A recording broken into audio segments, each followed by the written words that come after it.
दोस्तों, आपने सुना होगा, पढ़ा होगा, फिल्मों में देखा होगा, जिसको फांसी दी जाती है उसकी अंतिम इच्छा पूरी की जाती है अगर वो जायज़ है तो, उसकी अंतिम इच्छा पूरी करने लायक हो तो। अगर वो मुलजिम किसी से मिलना चाहता है, किसी से बात करना चाहता है, या कुछ खाना चाहता है, या कुछ फिल्म देखना चाहता है, या कोई किताब पढ़ना चाहता है, कुछ भी इस प्रकार से उसकी ख्वाहिश होती है, उसे पूरा कर दिया जाता है।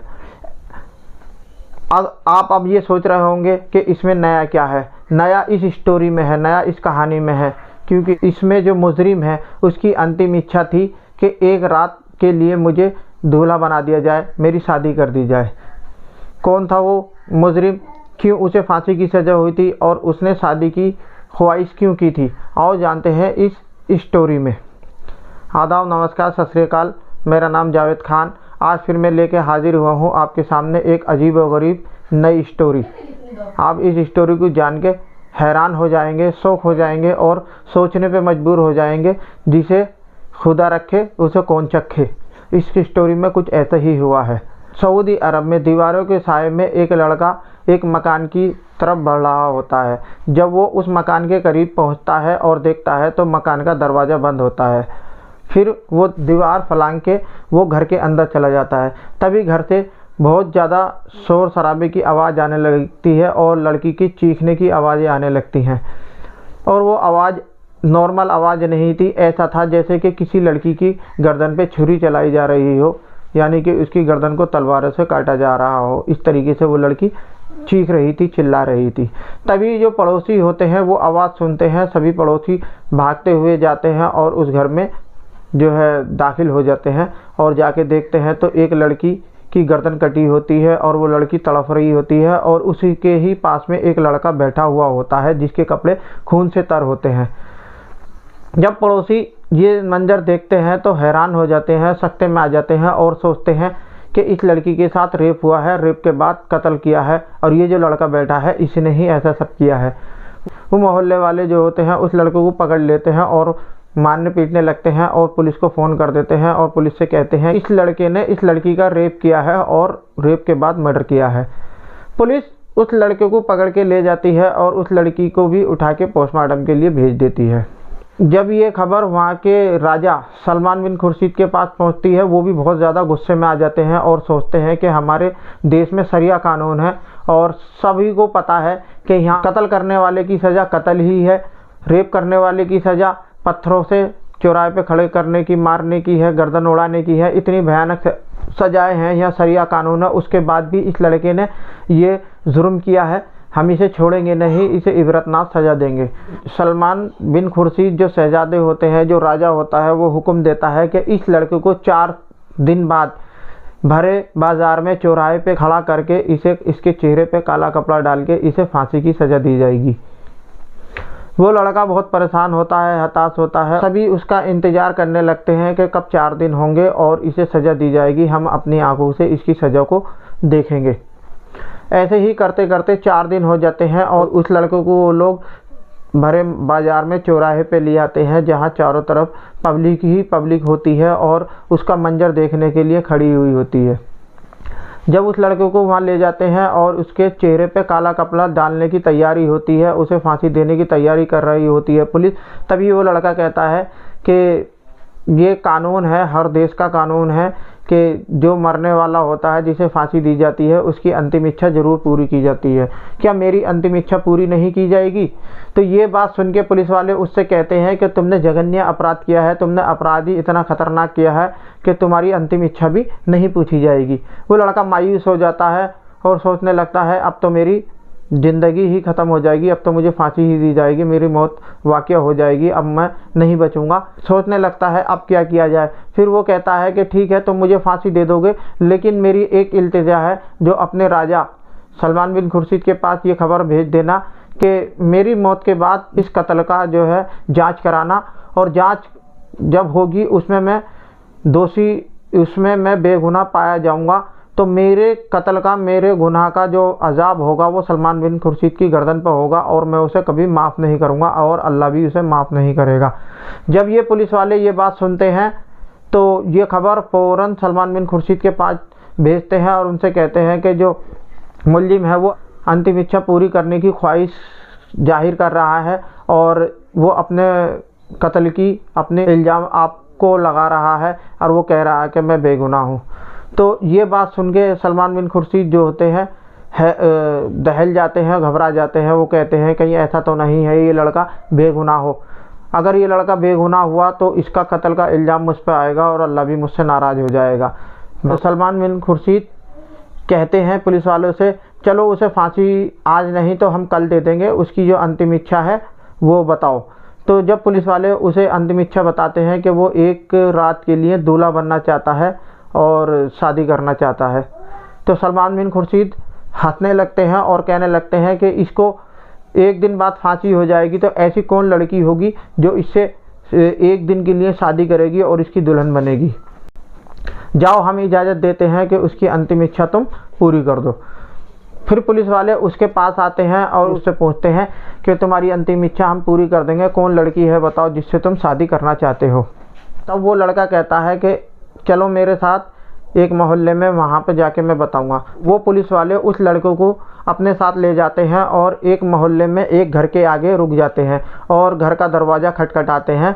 तो वहाँ से एक बूढ़ी औरत निकलती है और वो कहती है क्या बात है। जब वो लड़का होता है वो आगे आता है और आके वो जो बूढ़ी औरत होती है उसे सलाम करता है और कहता है कि मैं आपकी लड़की से एक रात के लिए शादी करना चाहता हूँ, उससे निकाह करना चाहता हूँ, क्या आप इजाज़त दोगी। तो वो बूढ़ी माँ कहती है, वो बूढ़ी औरत कहती है कि मेरी लड़की से पूछ लो क्योंकि मैं अपनी लड़की के फ़ैसले पे खुश हूँ।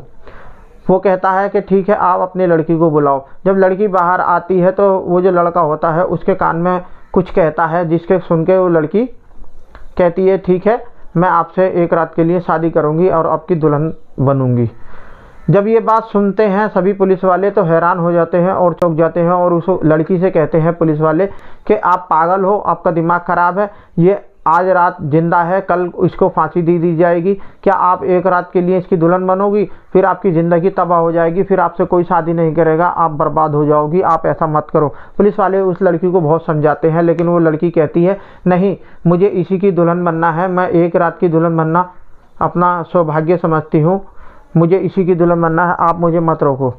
तब फिर काजी को बुलाया जाता है और उस लड़के की और उस लड़की की शादी करा दी जाती है। वो दोनों हंसी खुशी अपने घर में कमरे में चले जाते हैं और सुहागरात की तैयारी करने लगते हैं। जब वो कमरे में अंदर होते हैं पुलिस वाले बाहर जो है पहरा दे रहे होते हैं। वो सोचते हैं कि कहीं लड़का सुहागरात की आड़ में निकल के ना भाग जाए, फिर हमें परेशानी होगी उसको ढूंढने में। तो वो पहरा दे रहे होते हैं और फिर आपस में वो पुलिस वाले बात कर रहे होते हैं कि देखो ये लड़का कितना खुशनसीब है कि कल इसे फांसी होने वाली है और आज ये सुहागरात मना रहा है। कितनी खूबसूरत लड़की है, कितनी अच्छी लड़की है उसके साथ। वो लड़की भी बेवकूफ़ है, पागल है कि इस लड़के के चक्कर में आ गई और अपनी ज़िंदगी ख़राब कर रही है। तभी उन पुलिस वालों को एक चीखती हुई आवाज़ सुनाई देती है, जो वो अंदर कमरे में लड़की होती है यानी कि दुल्हन होती है उसकी आवाज़ होती है। पुलिस वाले हैरान हो जाते हैं कि ये लड़का कैसा है, जहाँ भी ये अंदर जाता है वहीं से चीखों की आवाज़ आती है। ये सोचते हैं पुलिस वाले और फिर अंदर की घर की तरफ भागने लगते हैं। उधर से कमरे में से वो लड़की भागती हुई आती है और चिल्ला रही होती है और उसके कपड़ों पर खून लगा हुआ होता है और वो आके पुलिस वालों से कहती है कि जल्दी से तुम मुझे सलमान बिन खुर्शीद यानी कि हमारे राजा के पास ले चलो, मुझे उनसे कुछ बात करनी है। जब पुलिस वाले ये बात सुनते हैं और उसके कपड़ों पर खून लगा देखते हैं तो वो भी बदहवास हो जाते हैं और जल्दी ही उस लड़की को राजा के पास ले जाते हैं और उससे कहते हैं कि ये लड़की अपने शौहर के साथ सुहागरात मना रही थी, लेकिन कुछ ही देर बाद इसकी चीखती हुई आवाज़ निकली और ये कमरे में से भागती हुई आ रही थी। इसके कपड़ों पर खून लग रहा होता है और ये ख्वाहिश जाहिर करती है कि मुझे राजा से मिलना है, तो हम आपके पास इसको लेके आ गए। तो राजा कहता है कि ठीक है, आप बाहर जाओ, मुझे इससे बात करने दो। पुलिस वाले बाहर चले जाते हैं। राजा उस लड़की से पूछता है कि क्या हुआ, तुम तो उस लड़के के साथ सुहागरात मना रही थी, फिर क्या हुआ तुम्हारे साथ जो तुम्हारे कपड़ों पे ये खून लगा है और तुम चीखती हुई बाहर निकल रही हो। तब वो लड़की कुछ ऐसा बताती है उस राजा को, जो राजा उस लड़की की बात सुन के मुस्कुराने लगता है। फिर पुलिस वालों को बुला के उनसे कहता है कि वो जो लड़का है जिसे हमने फांसी की सज़ा दी थी उसे बाइज्जत बरी कर दिया जाए और इस लड़की के साथ रहने की इजाज़त दे दी जाए और इन्हें हंसी खुशी ज़िंदगी गुजारने दी जाए। पुलिस वाले ये सुन के भी हैरान हो जाते हैं और सोचते हैं कि इस लड़के की क्या किस्मत है, इसे आज फांसी दी जानी थी, लेकिन इस लड़के ने ख्वाहिश जाहिर करी शादी की, तो शादी भी हो गई और अच्छी लड़की भी मिल गई और कल इसे फांसी दी जानी थी। आज इसे बाइज्जत बरी भी कर दिया गया कि ये लड़का कितना खुशनसीब है। फिर वो उस लड़की को पुलिस वाले ले जाते हैं और उस लड़के के पास छोड़ते हैं और उनसे लड़के से कहते हैं कि जाओ, तुम्हें बाइज्जत बरी कर दिया गया है। ये बात सुन के जितनी भी पब्लिक थी, जितने भी सऊदी अरब के लोग थे, सभी हैरान हो जाते हैं, सकते में आ जाते हैं और सोचते हैं कि जिसका हम मौत का मंजर देखने वाले थे, आज उसे बाइज्जत बरी कर दिया गया है। आज ऐसा क्या राज था, ऐसी क्या बात थी जो हमारे राजा ने उसे बाइज्जत बरी कर दिया। वो सोचते रहते हैं लेकिन किसी नतीजे पे नहीं पहुंचते, बहुत परेशान होते हैं। जब वो लड़का मार्केट निकलता है तो उसे सब देख के हैरान होते हैं, कहते हैं कि ये कितना खुशनसीब है, चंद मिनटों में इसे फांसी होने वाली थी लेकिन ये फांसी से भी बच गया और इसकी शादी भी हो गई, अच्छी ज़िंदगी गुजार रहा है। तभी कुछ लोग प्लान बनाते हैं और उस लड़के को रोक के उससे पूछते हैं कि भाई हमें तुमसे कुछ पूछना है। वो लड़का कहता है कि पूछिए, आप मुझसे क्या पूछना चाहते हैं।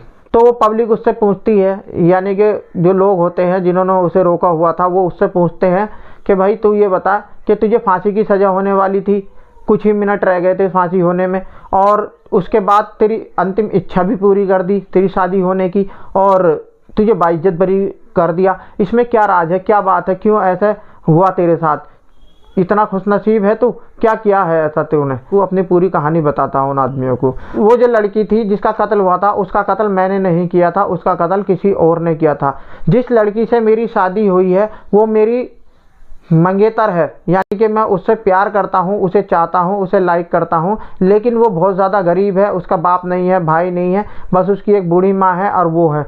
जैसे तैसे वो लोग अपना खर्चा चला रहे हैं और परेशान है। वो लड़की बहुत अच्छी है, बहुत खूबसूरत है, मैं उसे प्यार करता हूँ, मैं उससे शादी करना चाहता हूँ। वो जो लड़की है जो मरी है वो मेरी बड़ी बहन है, उसकी शादी हो चुकी है। जब मैं अपनी बड़ी बहन से और अपने बहनों से कहता हूँ कि वो लड़की जो है जिससे मैंने शादी की है मुझे उससे शादी करनी है, आप मुझे इजाज़त दे दो, तो मेरी बहन और मेरे बहनों ही मना कर देते हैं और कहते हैं वो लड़की गरीब है, वो दहेज में कुछ नहीं लाएगी और तुम उसके साथ खुश नहीं रह पाओगे, हम तुम्हें उससे शादी करने की इजाज़त नहीं देंगे। ये बात सुन के मैं हैरान हो जाता हूँ, सकते में आ जाता हूँ। मैं अपनी बहन के पास रोज़ जाता था और उसकी मिन्नतें करता था और उसे मनाता था कि तुम मुझे इजाज़त दे दो उस लड़की से शादी करने की, लेकिन मेरी बहन मुझे इजाज़त नहीं दे रही थी। उधर मेरी बहन और मेरे बहनों में हमेशा लड़ाई और झगड़ा रहता था, दोनों आपस में लड़ते रहते थे। जब मैं जाया करता था तब भी उनमें लड़ाई हुआ करती थी। यानी कि जो मरने वाली लड़की है वो मेरी बहन ही है। उस रात भी मैं अपनी बहन को मनाने गया था और मिन्नतें करने गया था कि तुम उस लड़की से मेरी शादी करने की इजाज़त दे दो, लेकिन जब मैं वहाँ पहुँचता हूँ देखता हूँ कि मेरा बहनोई मेरी बहन की गर्दन काट रहा है और मुझे देख के भाग गया है। तो मैं अपनी बहन के पास पहुँचता हूँ और उसे अपनी गोद में उठा लेता हूँ। इतने में ही मेरी बहन मर जाती है और मोहल्ले वाले आ जाते हैं और मुझे पकड़ लेते हैं। वो ये सोचते हैं कि मैंने इस लड़की का रेप किया है और इस लड़की का मर्डर किया है। कोई दुनिया में ऐसा भाई नहीं होगा जो अपनी ही बहन का रेप करेगा और उसकी गर्दन काटेगा। ये बात मेरी जो दुल्हन है, मेरी जो बीबी है, उसने राजा को बताई कि वो जो मरने वाली लड़की थी और मैं, हम दोनों बहन भाई हैं और मैं अपनी बहन का रेप नहीं कर सकता। राजा को इस बात का यकीन आ गया। तब राजा ने मेरी पत्नी से कहा कि इस बात के क्या सबूत हैं। तो मेरी पत्नी ने मेरी बहन के और मेरे आधार कार्ड और अन्य डॉक्यूमेंट, पासपोर्ट वगैरह दिए हैं और उनसे ये साबित होता है कि हमारी सनौप और एड्रेस एक ही है जिससे हम बहन भाई हैं। तो राजा को यकीन आ जाता है कि मैं अपनी बहन का कातिल नहीं हूँ। और मेरी जो पत्नी है वो राजा से कहती है कि मेरी बहन का कातिल मेरा बहनोई है। राजा उसके पति को यानी मेरे बहनोई को पकड़ते हैं और उसे पूछते हैं तो वो अपना गुनाह कबूल कर लेता है। इस वजह से मैं आज बाइज्जत बरी हो गया हूँ। ये बात सुन के सब हैरान हो जाते हैं और असस कर उठते हैं और कहते हैं कि तुम किस्मत के बहुत धनी हो, जो तुम्हारा किस्मत ने साथ दिया और तुम फांसी की सज़ा से बच गए। ये तुम्हारी सूझबूझ का और हाजिर दिमागी का असर है। तुमने अपना दिमाग चलाया और बच गए, वरना तुम्हें फांसी होने में कुछ ही मिनट रह गए थे। देखा फ्रेंड, एक लड़के के होश लेने और उसके दिमाग चलाने में अपना आप को बचाने के लिए उसने किस तरीके से दिमाग चलाया और अपनी ज़िंदगी को बचाया और जो लड़की थी जिसे वो प्यार करता था उससे शादी की। डियर फ्रेंड, ये आपको स्टोरी कैसी लगी? अगर ये स्टोरी आपको अच्छी लगी हो तो प्लीज़ हाथ जोड़ के आपसे रिक्वेस्ट है, हमारे चैनल को सब्सक्राइब करें, इस वीडियो को लाइक करें, शेयर करें, कमेंट करें। आदाब, जय हिंद।